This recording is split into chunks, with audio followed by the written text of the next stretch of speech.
Paragraphe 47. Je disais, c'est Galabachir, la sémence n'était pas avec la balle. Du 18 février 1965, paragraphe 47. Mais Abraham eut deux fils. L'un par Agar, qui était la servante de sa femme. Une jolie ravissante servante égyptienne qu'Abraham avait pris là-bas en Égypte pour en faire la servante de sa femme. Et Sarah pensa que Dieu ne serait pas capable d'accomplir sa promesse. Vous suivez, hein? Vous suivez quand même l'expression du prophète. Sarah pensait que Dieu ne serait pas en mesure d'accomplir la promesse qu'il avait donnée. Alors, elle avait jugé bon de prendre Agar, qui était sa servante, pour la donner à son mari Abraham. C'était la pensée de Sarah, mais ce n'était pas le plan de Dieu. Et aussi la volonté d'Abraham. Voilà, et la volonté d'Abraham. Abraham qui avait accepté, qui avait avoué cela à sa femme. Et vous voyez, et Dieu, Abraham, il pensait que Dieu ne serait pas en mesure d'accomplir sa promesse, dit à Abraham de prendre sa servante Agar. De prendre sa servante Agar et se marier avec elle. La polygamie étant légale à ce jour-là. Abraham dit, entre parenthèses, la polygamie étant légale en ce jour-là.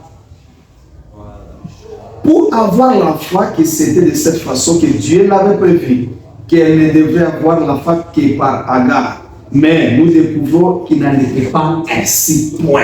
Donc, si je comprends bien, Ismaël n'était pas l'enfant de la promesse. Ismaël n'a jamais été l'enfant de la promesse. Il était pressé de sortir. Abraham était contraint d'accepter la demande de sa mère. Mais ce n'était pas la volonté de Dieu.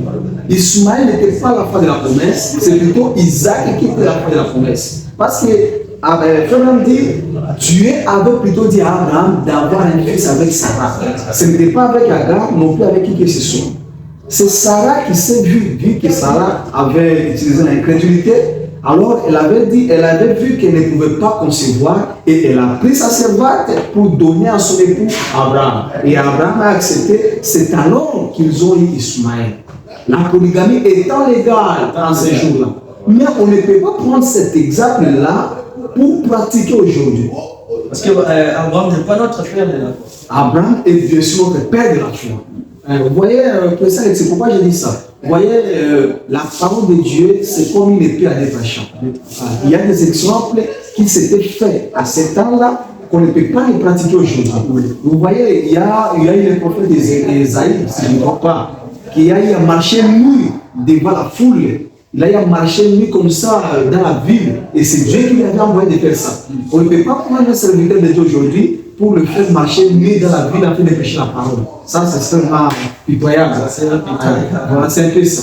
Alors, la polygamie est légale à ce jour-là. Mais aujourd'hui, de nos jours, la polygamie n'est pas légale. Donc, celui qui pratique le concubinage, c'est un prostitué. C'est un prostitué. C'est l'autre frère Branham, c'est un prostitué. C'est un prostitué, c'est l'antichrist. C'est l'autre frère Branham, ce n'est pas le pasteur. Voilà, c'est l'autre frère Branham dessus.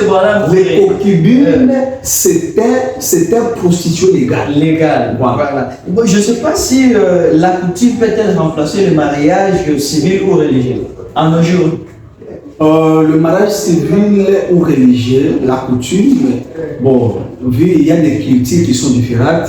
Chez nous en Afrique, la coutume reste la coutume, l'état civil reste l'état civil. Et l'église aussi reste à sa place, c'est ça. Donc chacun garde sa place. Et nous, en tant qu'Africains, en tant que Congolais, nous devons respecter tous ces trois étapes. Voilà. Alors, je ne sais pas s'il y a de conséquences spirituelles d'une union hors mariage. Bien sûr. Vous voyez, qui a été établi par Dieu. Vous voyez, frère Branham dit, quand Agar a eu un enfant avec Abraham, Branham dit, cet enfant c'était un sauvage. Un sauvage. C'est ce que Branham dit, c'est pas moi. Donc, autrement dit, un enfant bâtard. Un enfant bâtard, voilà. Illégitime. C'est un sauvage. Il y a des conséquences quand vous pratiquez le concubinage ou soit la polygamie. un serviteur de Dieu, est commissionné par Dieu. Je dis bien un vrai serviteur qui est commissionné par Dieu ne pratiquera jamais non plus ces pratiques. Il ne peut jamais pratiquer la prostitution. Parce que s'il faut la personne X par sa valeur, c'est la prostitution. C'est vraiment dit que le concubinage n'est rien d'autre que la prostitution légale. Un prostitué ne verra jamais Dieu. Wow. Bien sûr, c'est ce que dit la Bible, c'est ce que dit l'âme. Ça, c'est fort. Un prostitué ne verra jamais Dieu. Autrement dit, celui qui pratique la concubinage voilà, ne verra jamais Dieu.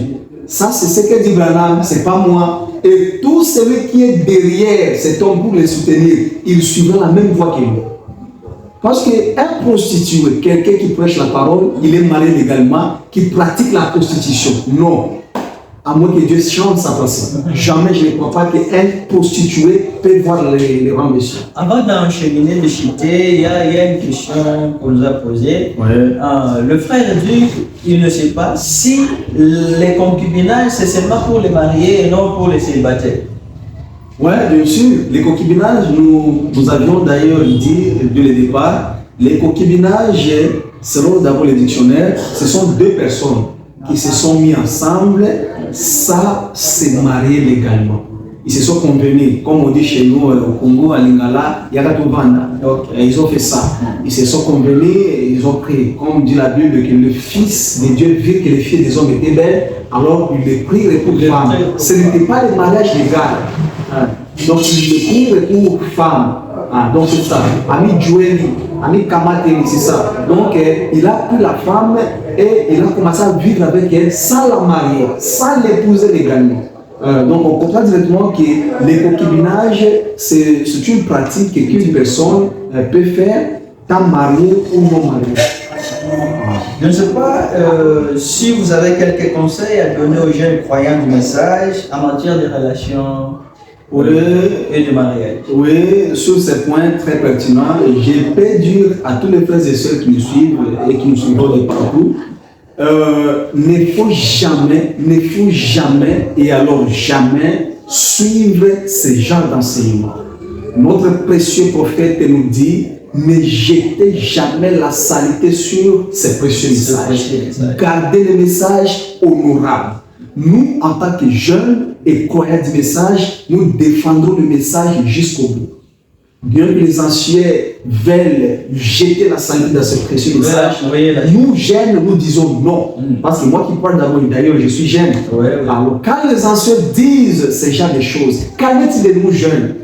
Parce que si au départ, si c'était un jeune prédicateur qui pouvait dire ce genre de choses, on allait crier, on allait les taxer. Notifié par voilà. Mais comme ce sont les anciens qui disent ces choses, pour séduire même pour corrompre les fidèles, nous jeunes, nous disons non. Et je vais appeler tous les jeunes croyants du message, les serviteurs de Dieu, les véritables ouvriers de Dieu, non, de dire non, non, non à ces faux enseignements qui a été introduit et même partagé dans la foi des croyants.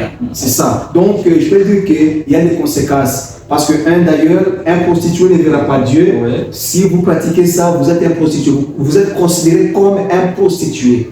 Et nous croyons que la prostitution n'est pas autorisable chez notre Dieu.